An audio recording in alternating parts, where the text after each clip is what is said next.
Bulb ನ glow ಮಾಡಕ್ಕೆ ಮತ್ತೆ ಇದರಿಂದ ಏನಾದ್ರು ವೈರಿಂಗ್ ಕನೆಕ್ಷನ್ಸ್ ಕೊಡ್ಬೇಕು ಅಂದ್ರೆ ವರ್ಕ್ ಆಗುತ್ತೆ.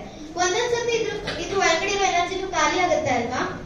ಇದ್ರ ಒಳಗಡೆ ಇರೋ ಎನರ್ಜಿ ಖಾಲಿ ಆಗಿದೆಯೋ ಇಲ್ಲಾಂದ್ರೆ ಏನಾದ್ರು ಪ್ರಾಬ್ಲಮ್ ಇದೆಯೋ ಅಥವಾ ಎನರ್ಜಿ ಖಾಲಿ ಆಗಿದೆ ಇಲ್ಲಾಂದ್ರೆ ಎಷ್ಟಿದೆ ಅಂತ ಮೆಜರ್ ಮಾಡಕ್ಕೆ ನಾವು ಮಲ್ಟಿಮೀಟರ್ ಅಂತ ಯೂಸ್ ಮಾಡ್ತೀವಿ. Multimeter, what is A multimeter ಆಗುತ್ತೆ ಅಂತ ಕೇಳ್ತಾ ಇವಾಗಿದೆ. ಇದ್ರ ಒಳಗಡೆ ವೋಲ್ಟ್ಸ್ ಇರುತ್ತೆ. ವೋಲ್ಟ್ಸ್ ಅಂದ್ರೆ ಏನೋ ಎನರ್ಜಿ ಪವರ್ ಇರುತ್ತೆ. ಓಕೆನಾ, ಅದೆಷ್ಟಿದೆ ಅಂತ ಕಂಡುಹಿಡಿಯೋದಕ್ಕೆ ಮಲ್ಟಿಮೀಟರ್ ನ ಯೂಸ್ ಮಾಡ್ತಾರೆ. ಸೊ ಫಸ್ಟ್ ಎಷ್ಟು ಏನೇನ್ ಕಂಡುಹಿಡಿಬಹುದು ಅಂತ ನೋಡೋಣ.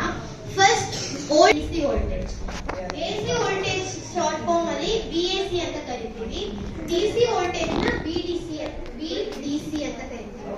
ಯೂಸ್ಡ್ ಫಾರ್ ಹೌಸ್ ಹೋಲ್ಡ್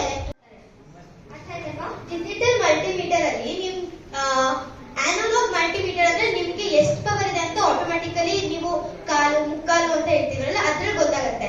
ಏನಾದ್ರೂ ಇದು digital multimeter It's used to connect to the circuit. Ports VMA 10